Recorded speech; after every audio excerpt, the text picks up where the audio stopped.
에레미야 16장 10절에서 15절 말씀 한 절씩 교독하시겠습니다. 제가 먼저 10절 읽겠습니다. 내가 이 모든 말로 백성에게 말할 때 그들이 내게 묻기를 여호와께서 우리에게 이 모든 큰 재앙을 선포하심은 어찌됨이며 우리의 죄악은 무엇이며 우리가 우리 하나님 여호와께 범죄한 죄는 무엇이냐 하거든. 너는 그들에게 대답하기를 여호와께서 말씀하시되 너희 조상들이 나를 버리고 다른 신들을 따라서 그들을 섬기며 그들에게 절하고 나를 버려 내 율법을 지키지 아니하였음이니라. 너희가 너희 조상들보다 더욱 악을 행하였도다. 보라, 너희가 각기 악한 마음에 완악함을 따라 행하고 나에게 순종하지 아니하였으므로 내가 너희를 이 땅에서 쫓아내어 너희와 너희 조상들이 알지 못하던 땅에 이르게 할 것이라.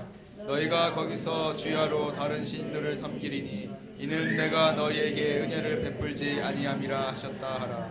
여호와의 말씀이니라. 그러나 보라, 날이 이르리니 다시는 이스라엘 자손을 애굽 땅에서 인도하여 내신 여호와께서 살아계심을 두고 맹세하지 아니하고 이스라엘 자손을 북방 땅과 그 쫓겨났던 모든 나라에서 인도하여 내신 여호와께서 살아계심을 두고 맹세하리라. 내가 그들을 그들의 조상들에게 준 그들의 땅으로 인도하여 드리리라. 아멘. 이 시간에 세움 찬양대 찬양 이후 새일을 예비하신 하나님이라는 제목으로 말씀 선포해 주시겠습니다.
오늘 그 14절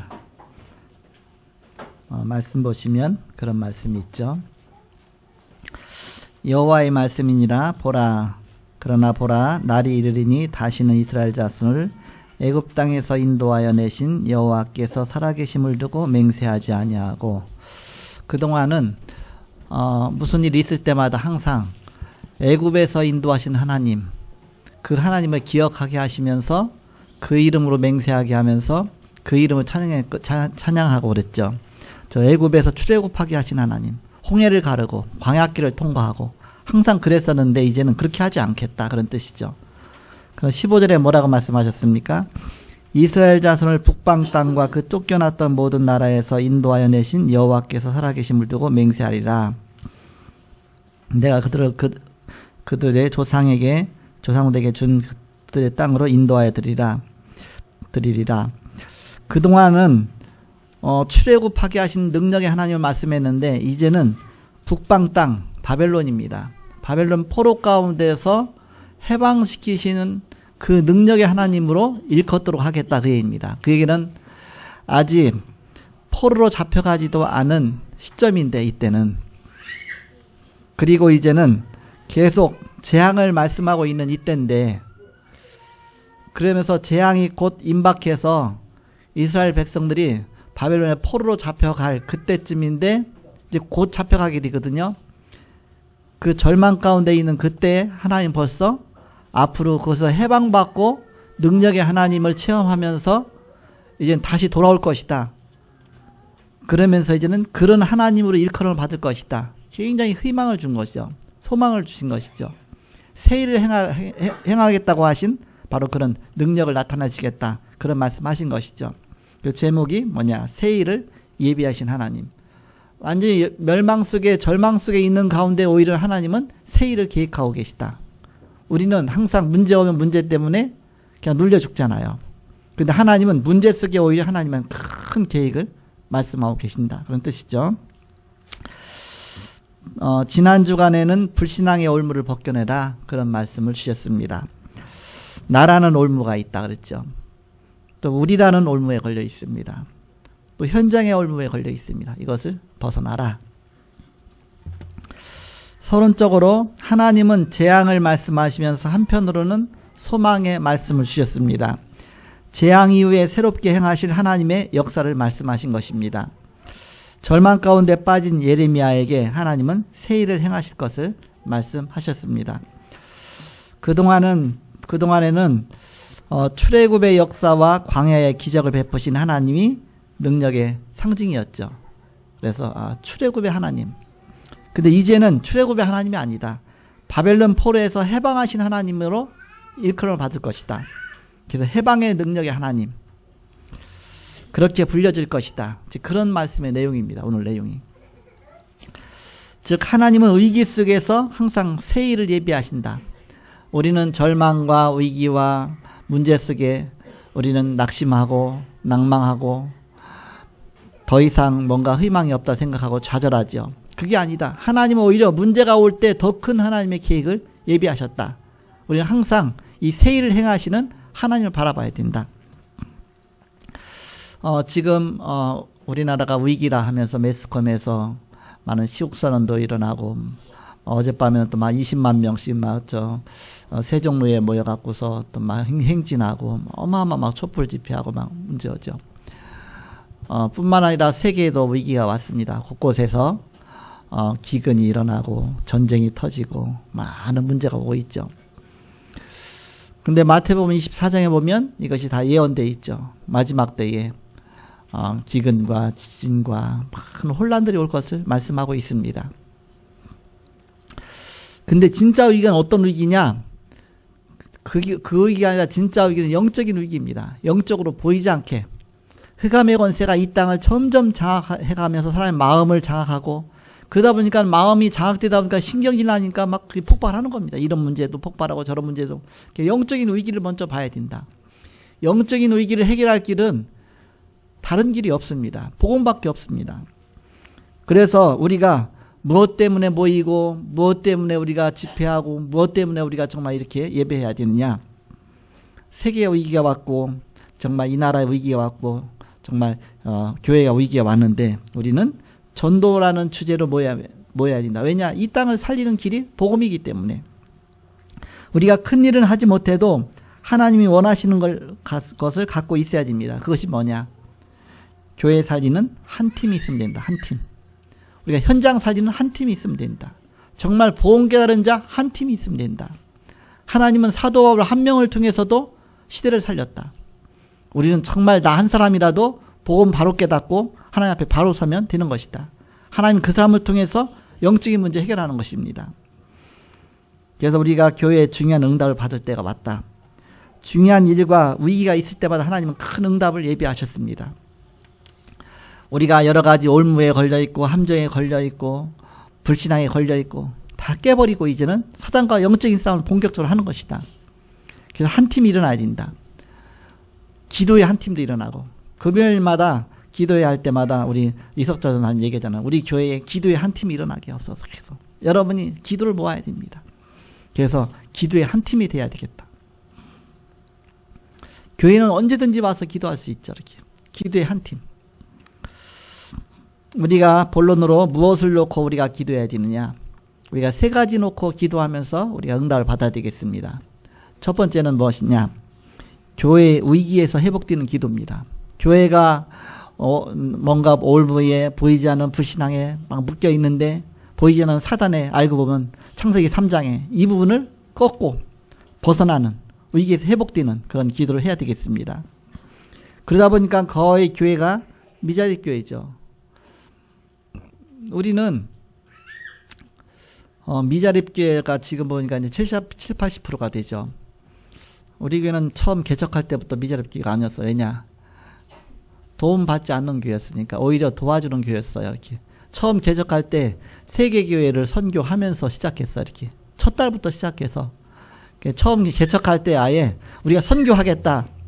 그래서 세 군데 이제 선교사님 한 분하고 두 군데 교회하고 그래서 매월 얼마씩 우리가 선교하겠다. 그렇게 해서 시작해서 계속 했죠. 이렇게 연말 되니까 하나님 또 응답하셨거든요. 용기를 얻어갖고 그 다음에는 5개 교회와 선교사들을 이렇게 도왔죠. 이렇게 액수도 배로 늘리고.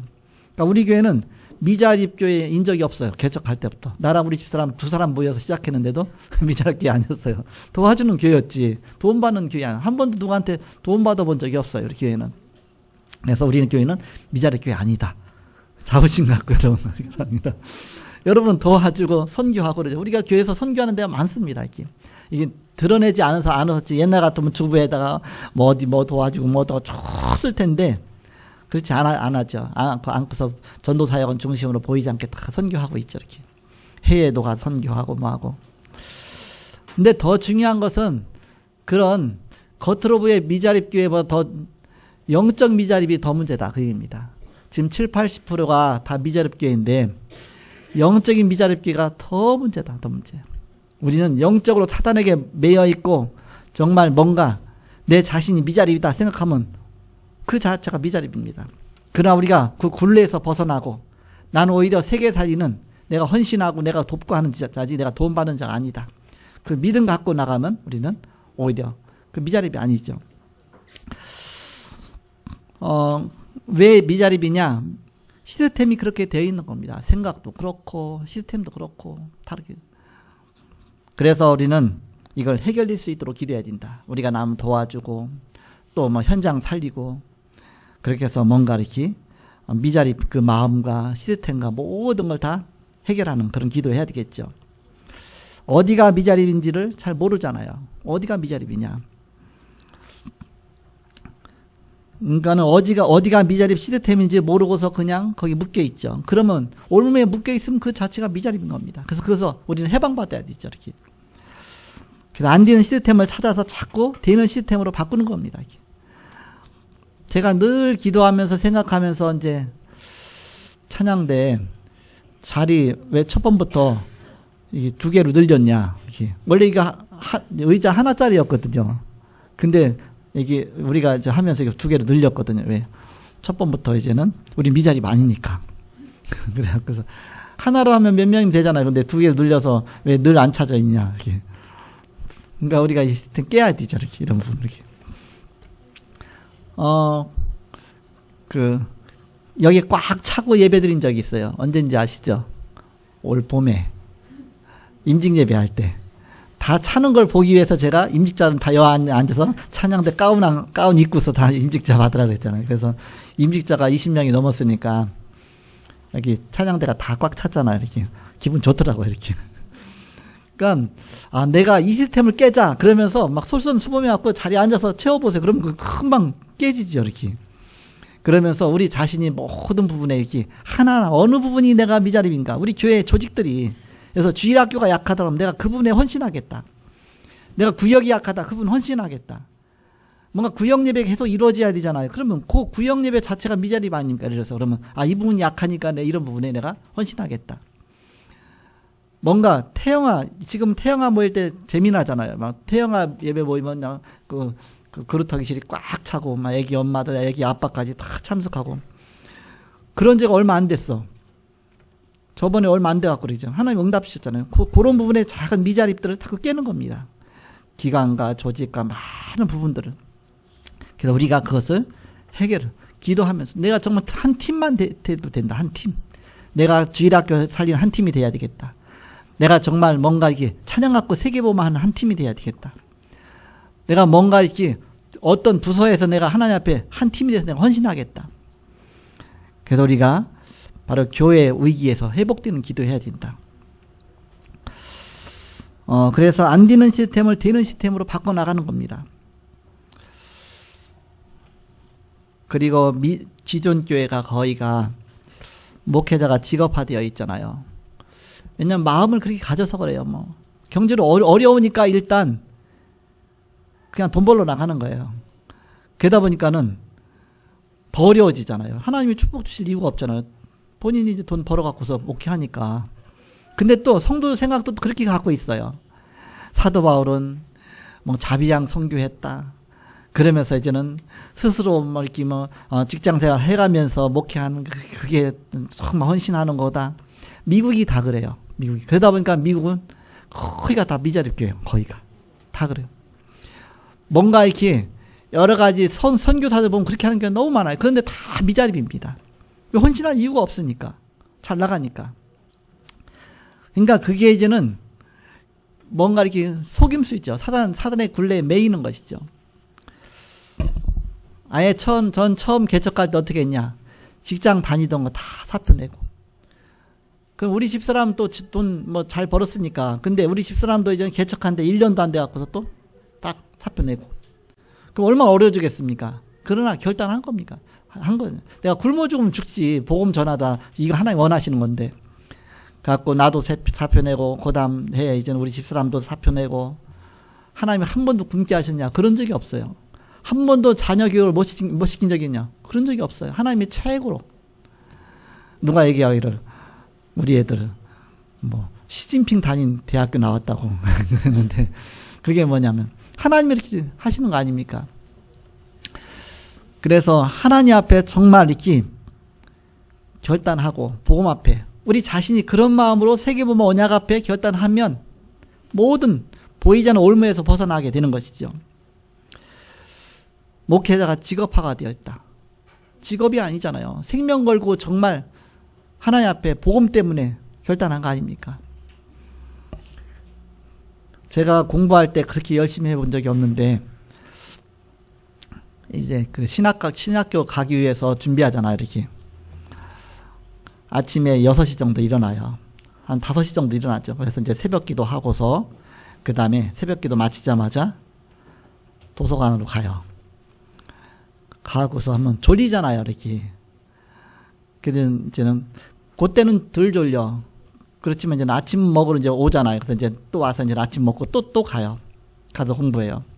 막 졸리다가 이제는 무슨 생각하냐면, 내가 따져보는 거예요. 내가 직장 다니면서 한 달에 얼마를 받았는데, 그러면 하루에 얼마 받는 건데, 그럼 1시간에 얼마 꼴이다. 그럼 내가 지금 1시간에 얼마를 내면서 지금 공부하는 거다. 직장 사표 내고 왔으니까. 그러니까 눈이 번쩍 떠지는 거 있죠. 내가 지금 돈 얼마 내고 공부하니까.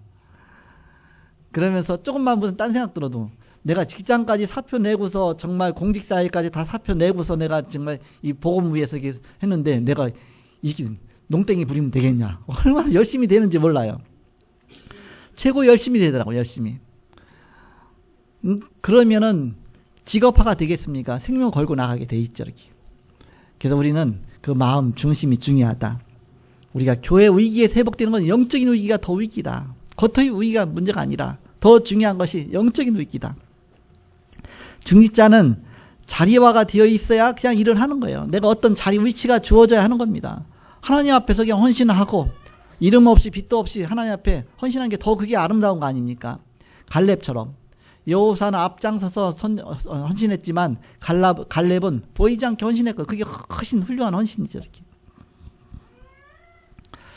그래서 이름 없이 빚도 없이 내가 나타나지 않아도 정말 중요한 복음 위에서 내가 헌신된다. 그게 너무너무 중요한 것이죠.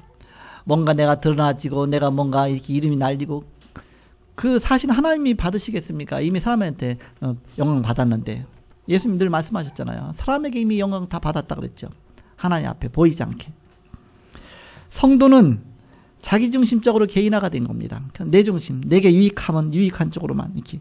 그렇게 되면 이제는 결국은 교회가 복음 앞에 나갈 수가 없죠. 이렇게. 그래서 항상 복음이 정말 복음 유익한 쪽으로 항상 정말 무엇이 복음에 유익한가. 그래서 교회가 그래야 살아나는 것이다. 영적인 위기 이 속에서 벗어나야 되는 것이다. 성도는 일단 이제는 교인들이 말씀 들을 때는 어떤 쪽으로 듣습니까? 말씀이 내 귀에 맞는 쪽으로만 듣는 겁니다. 내 귀에 좀 이렇게 내가 즐거워야 돼. 그거 내게 맞아야 돼. 내게 맞지 않으면 다 걸러내는 겁니다. 그렇게 하다 보니까 그쪽으로 교리화가 되어 있는 겁니다. 그쪽으로 교리화가 되어 있어. 그래서 거기 잣대로 해갖고서 이제 카트하고 뭐 내가 들을 말씀 안 들을 말씀 다 복음이면 그 자체가 내게 다 답인데 그러다 보니까 이제는 전도도 다 그쪽으로 갈 수밖에 없잖아요. 그러니까 항상 내 중심, 교회 중심, 교단 중심, 교파 중심 갈 수밖에 없죠. 그러다 보니까는 전도는 교세화가 되어 있고 선교는 교단화가 되어 있고 그 중심으로만 가는 겁니다. 교회는 산업화가 되어 있고 교회 자체가 하나의 교회를 억지로 키워야 되니까 이제는 하나의 산업처럼 되는 겁니다. 산업은 산업인한테 맡겨야 되는데 그렇게 되는 것이죠. 결국 교회가 바리새 교회가 되고 만 것입니다. 지금 이 시대의 교회가 바리새 교회처럼 됐다. 그 바리새 교회 속에서 초대교회가 나온 겁니다. 개혁이죠. 초대교회에서 이제는 사도행전 2장 1절서 사도행전 2장 1절 47절에 보니까 초대교회에서 날마다 성전에서 날마다 집에서 사도의 가르침을 받아 말씀 붙잡고 서로 교제하며 떡을 떼며 기도하기를 전혀 힘쓰니라. 막 삼천제자가 일어나고 지역마다 말씀 운동이 일어나고 제 것을 자기 것이라 하지 않고 그냥 온 것을 하나님 다 드리고 복음 앞에 필요하다 뭐 그냥 얼마든지 그래서 핍절한 사람이 없었더라. 가난한 사람이 그렇게 많았는데 부족함이 없는 겁니다. 왜? 하나님 앞에 헌신하니까. 그것이 바로 초대교회의 모습이죠. 이렇게.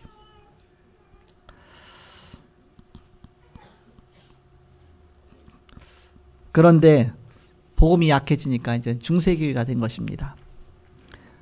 즉 캐톨릭이죠. 중세교회가 되다 보니까 이제 권위만 자꾸 앞세운 겁니다. 그러다 보니까는 이제는 중세교회가 성도들을 휘어잡기 위해서 나온 것이 이제는 칠성례가 나온 겁니다. 원래는 성례는 두 가지밖에 없었어요. 사도들 시대에, 사도 시대에. 성찬과 세례입니다. 그게 두 가지만 원래 성례입니다. 거룩한 예식이다 그 뜻이죠. 그래서 성례, 성찬과 세례 두 가지만 바로 성례였다. 예수님이 성찬식 직접 하셨잖아요. 또 세례 직접 받으셨잖아요. 그 두 가지만 성례입니다. 그런데 중세 캐톨릭에서 7가지 성례로 바뀐 겁니다. 왜 7이냐? 7은 완전수니까 7가지로 해야 된다. 때로는 12제자, 12술이 완전이니까 12가지로 만들 수도 있죠. 그러니까 7가지로 만들었어요. 그 칠성례가 나온 겁니다. 그래서 태어나면서부터 죽을 때까지 팍 매여서 꼼짝달싹 못하도록 쉽게 말하면 이렇게 보이지 않게 빠져나오지 못하도록 올가미를 탁 치어갖고서 어떤 교권 갖고 끌고 나가도록 그렇게 된 겁니다. 자세히 보세요. 이렇게. 그래서 제일 먼저 뭐 영세부터 시작되잖아요. 영세. 영세는 저 지금 이 개신교에서는 세례잖아요. 이렇게. 그러니까 천주교에서는 개신교에서 세례받은 거 인정하지 않습니다. 그러니까는 세례받고 천주교 가도 영세 다시 받아야 돼. 이렇게. 영세. 영세하고 그러면서 이제 7가지가 쭉 있는데 뭐 성체, 뭐 견진, 또 고해성사, 뭐 종부성사, 뭐 여러 가지 쭉 결혼성사 뭐 하는 거 있습니다. 그러니까 태어나서부터 쭉 죽을 때까지 쭉 해놨죠. 그 칠성례가 있는데 여러분 고해성사 한 가지만 생각해봐도 고해성사는 잘못된 것을 신부한테 고백하는 거거든요. 그 신부가 듣고서 이제는 용서해 주는 거거든요. 그래서 그래 알았다. 용서해 주겠다. 대신 이제는 헌금 얼마 드려라. 아니면 교회 청소해라. 성지순례 갔다 와라. 뭔가 이렇게 시키는 거예요. 그렇게 해서 저는 용서받았다 그러죠. 죄를 사하는 권세를 교회에게 줬다. 사도에게 줬다. 해서 저는 그 권세 갖고 한다 그랬죠. 사실 죄는 누가 사합니까? 하나님만 사하죠. 예수님의 십자가 피로만 사함 맞죠. 근데 그걸 갖다 인위적으로 만들어 버린 것이죠. 그러니까 꼼짝 못 하는 겁니다. 왜냐? 내가 뭘 도덕죄를 했는데요. 뭐 누구랑 싸웠는데요. 뭐 했는데. 보이지 않게 은밀한 죄를 다 고백하니까 신부가 다 알고 있는 거예요. 그러니까 신부가 딱 보면 너 무슨 짓 졌지? 너 무슨 짓 졌지? 누구 훔쳤지? 뭐 했지? 딱 보이니까 신부 앞에서 꼼짝 못하고 다 고개만 숙이고 있는 거예요.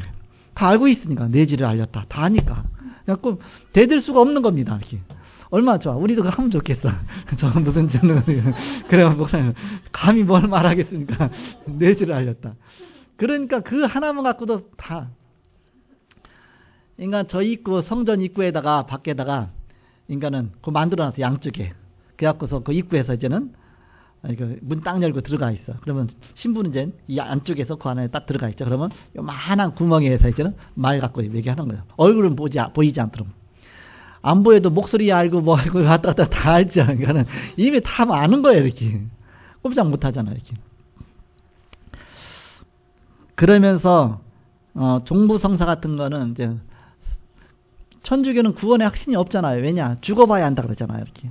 뭔가 예수 믿고 구원받는 데가 아니에요. 이렇게 다 인생 살아봐야 행위 갖고 구원받도록 해놨기 때문에 죽을 때까지 헤어날 길이 없는 겁니다. 그러다 보니까 이제는 종부성사를 굉장히 중요시 여기게 됩니다. 죽는 순간 그때 이제는 미사를 드리는 거예요. 미사란 제사란 뜻인데 그렇게 하면서 성수 같은 거 갖다 놓고 막 물 뿌리고 아니 물 뿌린다고 뭐 죄를 사합니까? 그건 아니잖아요. 성수라고 이제 그 성수 함부로 건드리지도 못하게 이제 거룩한 물이라고 해서 오래 나서 다 썩었는데 그렇게 되기도 하죠. 이렇게. 또 이제는 뭐 초 갖다 켜놓고서 하고 뭐 성초라고 하잖아요. 이렇게 뭐 여러 가지 쭉 해서 복음보다는 다른 외적인 것으로 이제는 그걸 다 만들어 놓은 거죠. 그러니까 마지막 죽을 때 천국 가야 된다 그래서 그래갖고 천국으로 직접 가면 이제는 건들 수가 없으니까 연옥까지 또 만들어낸 겁니다. 연옥설까지. 처음에 죽으면 연옥으로 갔다가 또 천국으로 올라가는 또 어느 정도 이렇게 행위를 보여야 된다. 뭐 이렇게 이제 그 본인이 할 수가 없으니까 이제는 후손들이 그를 위해서 막 헌금도 하고 뭐도 하고 해서 동전이 땡 떨어지는 순간 지옥에 있다 연옥으로 가고 연옥에 있는 사람은 천국으로 가고 막 그런 교회를 만들어낸 겁니다. 그러니까 칠성례 때문에 이제는 결국 헌금 많이 들어올 수밖에 없죠. 캐톨릭에서는 돈이 굉장히 많이 들어왔고 그거 갖고서 베드로 성당 진 겁니다. 어마어마한 진 거예요. 로마에 가면 어마어마한 성전이에요. 저도 그 꼭대기 올라가 봤어요. 보통 가면 그 위에 못 올라가거든요. 시간을 그렇게 안 줘요. 근데 저는 그냥 자유롭게 갔기 때문에 또 등산하지 않습니까? 그러니까 꼭대기까지 올라가면 엄청 힘들어요. 막 가파른 계단에 끝에까지 올라가서 그냥 우상기장하고 같이 올라가서 내가 가자니까 막 힘들면 따라와요. 그래서 끝까지 가서 정점까지 다 보고 이렇게 만들어졌구나 해서 갔는데 어마어마해요. 이렇게 그 돌들을 하나하나 싸서 이렇게 만든 것들이 야 굉장해요. 그러면서 결국 모든 그 중세는 교권으로 가게 된 겁니다. 그러다 보니까 그 힘이 막강하다 보니까 이제는 왕권하고 서로 이제는 막 다툼이 생긴 겁니다. 왕권과 교권 왕은 왕의 힘으로 갖고 누르는데 또 교황의 힘이 어마어마한 겁니다. 교황이 왕을 이게 같이 세례식에 쉽게 말하면 성찬식에 참여하지 못하도록 금지를 시킨 겁니다. 수찬 금지 그래갖고서 성찬식에 참여 못하도록 하면은 그 사람은 완전히 왕이 얼마나 부끄럽겠습니까? 그러면서 투표권도 없지 아무것도 못하게 그렇게도 만들고 한때는 왕이 더 힘이 세지고 어떤 때 한때는 또 교황이 힘이 세지고 그렇게 그래서 결국 복음이 아닌 그러다 보니까 중세 시대가 암흑의 시대로 바뀌었잖아요. 암흑의 시대. 그래서 우리 청소년들이 항상 배울 때 중세 시대는 암흑의 시대 이렇게 나오잖아요. 복음이 완전히 땅에 떨어지고 그쪽으로 가게 된 겁니다. 그래서 천주교에서는 이 장례식을 굉장히 중요시 여겨요. 장례식을 얼마나 오래 하는지 몰라요. 성수 뿌리고 하고 기도문 외고 여러 사람이 가서 기도문 계속 이 죽은 사람 위해서 하고 죽었으면 끝인데 그렇게 하고 있죠. 이제 생기는 게 많죠. 이렇게 여러 가지 쉽게 말하면 세상적으로 말하면. 그래서 중세 교회 이런 천주교에서 루터가 보고서 이건 아니다. 이건 마틴 루터가 신부였었는데 이건 아니다. 이게 말씀하고 다르다. 그래서 마틴 루터가 로마서 1장 17절의 말씀을 갖고 오직 의인은 믿음으로 말미암아 살리라. 믿음으로 사는 것이지 예수 그리스도를 믿음으로 구원받는 것이지 이 행위 하나하나 갖고 이 구원받는 게 아니다. 저 성지순례 갔다 와야 되고 비아 돌로로사 무릎을 걸어야 되고 해야 되고 여러 가지 하고 있어. 그게 아니다. 그래서 종교개혁 했는데 어마어마한 핍박받고 또 사형 선고 받았지만 하나님이 지켜주셨죠. 그래서 이제는 종교개혁이 일어나 갖고서 이제 개신교가 되어지고 처음에는 개신교가 이제 약했었는데 그러니까 계속 핍박받았었는데 나중에는 개신교가 더 많아지다 보니까 이제는 이게 역전이 돼버렸죠. 그래서 항상 메조리티 강한 자가 있었는데 마이너리티 약한 자를 자꾸 핍박했었죠. 근데 하나님은 이 마이너리티 종교개혁한 이 개신교 그쪽 중심으로 하나님의 뜻의 말씀대로 가니까 거기를 역사하셔서 나중에 이게 역전되게 하셨습니다. 지금도 마찬가지입니다. 우리가 복음운동 하다 보면 오직 복음만 하는데 오히려 교권 갖고 누를 수 있죠. 마이너리티죠. 그렇지만 우리는 복음 갖고 나가 하나님이 원하시는 쪽으로 가면 하나님은 그걸 바꾸신다. 축복하신다. 그래서 여러분이 우리 교회가 힘을 얻어야 될 이유가 있습니다. 복음운동 하는데 그렇다면 복음운동이 승리할 수밖에 없잖아요. 하나님 원하시는 거니까 기뻐하시는 거니까. 그래서 우리가 정말 사단이 보이지 않게 여러 가지 올무로 보이지 않게 불신앙으로 막 끌고 갔죠. 이분을 깨고 우리가 정말 세계복음화에 우뚝 서야 되겠다. 그래서 종교개혁 499주년입니다. 1517년 10월 31일이 종교개혁일이거든요. 그러니까 요번 주가 아니에요, 요번 주. 그래서 10월 31일 지나고서 월요일이었잖아요. 지나고 오늘이 이제는 첫 주 아닙니까, 바로. 그러니까 종교개혁 499주년입니다. 다음 해 이때가 이제는 500주년 되는 겁니다. 종교개혁 일어난 다음에 500년 만에 하나님이 이 나라에 역사하여 주옵소서.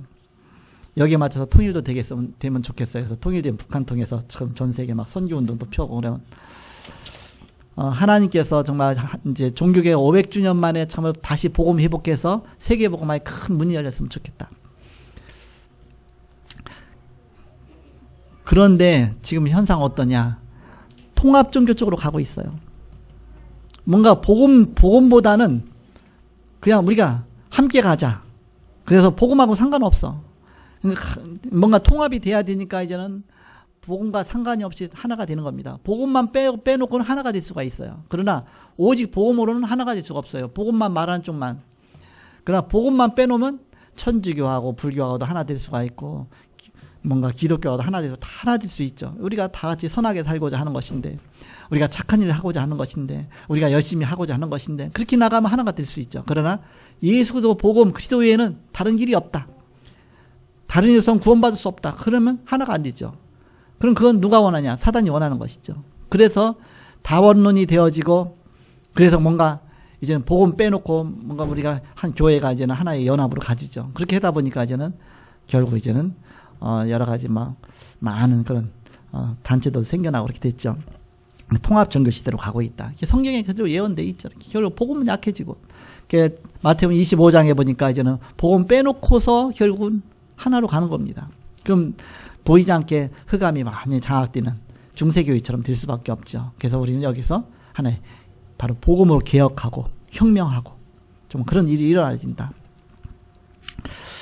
심지어는 이제 몇 년 전에 교회 밖에도 구원이 있다. 뭐 변선한 교수라든지 그런 얘기했죠. 교회 밖에도 구원이 있다. 근데 그게 들어가 보니까 그리스도 밖에도 구원이 있다. 그럽니다. 예수 위에도 구원이 있다. 그런 원리. 그래서 우리가 뭐 서울 가는 길은 여러 길이 다 있지 않냐. 이런 길을 좀 다 그냥 서울만 가면 된다 그랬죠. 예수 통하지 않고도 이제는 천국 갈 수 있다. 그렇게 하는 겁니다. 그게 다원론입니다. 그러다 보면 이제는 그 사단이 가장 기뻐하는 거죠. 예수님께서 내가 곧 길이요 진리요 생명이 나로 말미암지 않아 아버지께로 올자 합니다. 사도행전 4장 12절 다른 이로선 구원받을 수 없는 천하인간의 구원받을 만한 다른 이름 우리에게 주님이 없다 그랬죠. 오직 복음만 하면 무식하게 보이고요. 그리고 이제는 우리가 뭐 여러 길이 있으니까 함께 가자 하면 이게 유식한 것처럼 보이죠. 그게 사단의 전략입니다. 우리는 오직 복음 쪽으로 가는. 그래서 결국 여러 가지 데모도 일어나고 했는데 학생들이 데모했죠. 이렇게. 아니 우리는 학문인데 왜 그러느냐 이렇게. 그래서 그게 이단인데 진짜 이렇게. 근데 그대로 다 넘어가 버렸죠 이렇게. 그래서 심지어 어떤 일까지 생겼느냐면 토착화시켜야 된다 그래갖고서 우리가 성찬식 할 때 우리 것을 차지하지. 그러면서 막걸리 갖고 성찬식 하자. 우리 걸로 하지 왜 저 서양 보드 갖고 하느냐. 막걸리 갖고 하자. 그러니까 그런 쪽으로. 그리고 이제는 이 강당 같은 거를 대주로 해놓고 대주 이렇게 신성기던 거 우리가 있던 거. 그게 문하세가 예루살렘 성전에다가 우상 갖다 놓은 거 똑같습니다. 복음 빼놓고 다른 쪽으로. 그게 사단에게 어마어마하게 당하는 것이죠. 그래서 우리는 복음 지켜야 된다. 복음 아니면 안 된다. 우리가 그래서 또 복음 말하고 또 각인돼야 된다. 왜냐? 한번 바람 불기 시작하면 다 낙엽 떨어지듯이 다 무너지니까. 왜 꼭 예수만 말하느냐 그러죠. 아니 교회는 꼭 복음만이냐 그리스도만이냐 이것저것 다 그런 쪽에 훨씬 훌륭해 보이죠. 그러나 우리는 오직 예수, 오직 그리스도, 오직 복음. 초대교회에서는 오직 그랬습니다. 그때 세계복음하고 세계 살린 것입니다. 교회가 영적인 위기가 왔다 그 얘기입니다. 우리는 영적인 위기에서 우리가 이걸 회복해야 된다. 그리고 후진국의 교회는 어떻습니까? 후진국의 교회가 거의가 복음 말고 대부분 다른 것을 자꾸 하는 거예요. 이렇게 저 남미라든지 여러 가지 이제는 이게 천주교가 강한 곳에 그런 지역에 가면 복음 말고 다른 게 들어가 있죠. 러시아에도 정말 이게 복음이 전파됐었지만 정말 순수한 복음 들어간 것이 아니라 이 캐톨릭의 이 색깔이 다 들어간 겁니다. 가보면 복음 없어요. 이렇게 교회는 어마어마하지만 복음이 없습니다. 그래서 복음 말고 대부분 다른 것 하니까 영적인 문제 올 수밖에 없죠. 그러다 보니까 전도 모르는 교역자가 거의 대다수죠. 뭐 약간 열악하다 보니까 뭐 신학교도 안 하고서 그냥 대충 해서 막 먹게 안수 받아서 막 목회하고 하다 보니까는 뭔가 이렇게 그럴 수밖에 없죠. 그러다 보니까는 자꾸 다른 뭔가를 해야 되니까 거의 행사 위주로 가게 됩니다. 뭔가 자꾸 행사로 끌고 가는 거예요.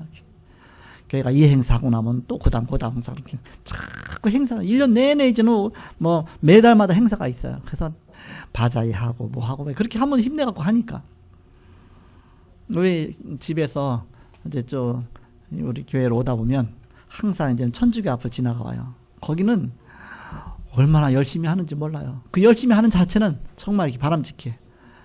근데 복음 안 열심히 저렇게 막 촛불 잔뜩 켜놓고 하고 막 또 뭐 차량 뭐 봉사하는 것도 얼마나 많은 사람이 하는지 몰라. 일찍 와갖고 하고. 그래서 야 진짜 열심히다. 복음이면 저렇게 열심히 할까? 복음 갖고 열심히 하면 기적이 일어나는데 복음 아닌 쪽으로 열심히 많이 하죠. 어떨 때 옷 같은 거 잔뜩 갖다 놓고 막 바자회 하고 뭐 하고 막 복음 말고 뭐 엄청나게 열심히 하고 행사를 많이 하죠. 그러다 보니까는 그리스도가 약화되고 복음이 약화되고 시대재앙 막을 수, 이제 시대재앙은 점점 올 수밖에 없죠. 그래서 우리는 시대재앙 막는 전도운동 해야 된다. 성경적인 전도운동, 성령운동 해야 된다. 그것이 이 시대에 하나님 원하시는 것이죠. 그래서 교회 위기에서 회복되는 기도해야 된다. 두 번째 기도할 것, 올바른 교회 회복하는 기도입니다. 그래서 올바른 교회가 회복돼야 된다. 초대교회에 있던 그런 전도, 교회 회복. 사도행전 1장 1절에서 14절에 보니까 갈보리산의 언약 붙잡고 갈보리산 십자가에서 모든 문제 다 끝내셨다. 감람산의 언약 붙잡고 하나님의 미션을 딱 붙잡고 그러면서 마가다라 모여서 교회가 시작된 겁니다. 그래서 바로 그 교회를 회복하는 것이다. 언약 붙잡고 말씀 붙잡고 교회 회복되는 것이다. 그래서 응답이 왔는데 사도행전 2장 1절에서 47절 오순절 절기의 시간표죠. 15나라에 선교의 문이 열리고 그리고 3천 제자가 일어나고 세금이 아니라 헌금을 드리고 요즘 보면 세금처럼 하나님 앞에 드리기 쉽잖아요. 정말 마음 중심을 담아서 헌금으로 경제 회복되는 역사가 일어났죠. 날마다 성전에서 날마다 집에서 그러다 보니까 날마다 일주일 내내가 주일이에요. 늘 주님과 함께하는 주일. 그러니까 일요일만 주일이 아니라 평일이 다 주. 그래서 우리가 평일교회를 곳곳마다 세우는 겁니다. 곳곳마다 막 지교회를 세우는 겁니다. 그래서 사도행전 3장부터 시작해서 사도행전 28장 31절 끝까지 전체가 이제는 사도행전 1장 8절의 성취죠. 이렇게. 그래서 성령 충만받고 권능받고 힘없고 세계복음하는 그 축복 속에 이루어진 것을 기록한 것이죠. 자, 마지막 세 번째입니다. 흑암 문화 막는 올바른 성전 회복하도록 기도해야 되겠습니다. 이때 하나님 경제도 회복시킬 것입니다. 처음에 어떻게 시작됐습니까? 성막부터 시작했어요. 모세의 성막. 그러면서 모세 성막에는 광야길 갈 때 뭐가 있습니까? 아무것도 없잖아요. 그런데 모든 걸 다 하나님 앞에 내어놓고 그거 갖고서 성막을 지은 겁니다. 그러면서 이제는 가나안 땅 들어가서는 성전 운동입니다. 성전 운동할 때 다윗 중심으로 해서 하나님 앞에 막 모든 헌신하잖아요. 그럼 나중에는 아예 쌓아놓을 곳이 없을 정도로 그런 응답이 오잖아요. 그때 하나님이 그 나라를 엄청나게 축복하신 것입니다. 지금 시대는 이제는 다민족 성전을 회복해야 됩니다. 우리가 세계복음화를 위한 다민족 성전이다. 그래서 우리가 RUTC 놓고 기도하고 세움 RUTC 성전도 놓고 기도하고 그런 시대가 됐습니다. 그런 시간표가 됐죠. 그래서 흑암 문화 막는 올바른 성전 회복해야 되는 것이다. 자, 결론입니다. 제일 좋은 시간표가 언제냐? 항상 위기가 올 때였습니다. 위기 올 때가 오히려 하나님이 좋은 계획을 세우시는 시간표입니다. 우리나라가 위기가 오고 전 세계가 영적 위기가 오고 이때가 가장 좋은 시간표다. 이때 헌신한 자들이 항상 있었습니다. 이때마다 헌신한 사람들이 있습니다. 하나님 앞에 아예 온 삶을 두고 완전히 헌신하고 100% 하나님 앞에 헌신하고 그게 초대교회고 모세를 도운 요게벳이고 이도로 장로였고 기생 라합이었고 선지자 100명을 도운 오바댜였고 구약의 중요한 인물들이 그때 헌신한 것입니다. 초대교회에서도 사도행전 1장 14절에 어려울 때 앞장선 중직자가 있었습니다. 사도행전 11장 19절에 환란 때 일어난 중직자가 세운 교회가 안디옥 교회입니다. 로마 위기 때 로마서 16장에 그런 사람들이 일어났습니다. 그래서 우리는 교회 살려야 된다. 왜냐? 세상의 문화가 너무너무 강하잖아요. 지금 복음이 증거돼야 되잖아요. 그렇다면 나의 작은 헌신이 복음 위에서 하나님 앞에 정말 드려지는 것이다. 복음 위에서 정말 교회 살리고 시대 살리고 현장 살리는 것이다. 그런 속에 이제는 우리가 다다음 주 정도 되면 11월 19일 20일이죠. 다다음 주인가요? 현장의 날이 되죠. 이렇게. 그래서 현장의 날에는 팜플렛도 나오고 그랬는데 하나씩 가져가셔서 여러분 사람도 초청하시고요. 이번에는 1박 2일로 하기로 했죠. 이렇게. 토요일 날은 합숙으로 하고 지교회 사역자들 중심으로 해서 성모도에 가서 합숙으로 훈련하면서 시작하고요. 그러면서 주일날은 이제 예배 참석하다가 오후 4시부터 6시까지 이제 축제의 시간으로 그래서 흩어졌던 모든 주위의 사람들이 한 곳에 모이는 겁니다. 그것이 바로 현장의 날이죠. 이렇게. 그 렘넌트들이 모이는 것이다. 그래서 한 번에 현장을 한꺼번에 보는 시간이다. 그런 시간입니다. 그래서 여러분 기도해 주시고요. 위기 시대에 정말 교회 살리는 그런 축복이 저와 여러분에게 있기를 주의 이름으로 축원합니다. 기도하겠습니다. 하나님 감사합니다. 하나님께서 세계복음화 때문에 교회를 세우시고 우리들을 하나님 언약 앞에 세우신 주님 감사합니다. 시대적인 언약 앞에 오늘도 섰사오니 하나님 앞에 바른 헌신, 바른 기도가 나오게 하여 주옵소서. 오늘 함께 하신 주님께 감사하며 예수님의 이름으로 기도하옵나이다. 아멘.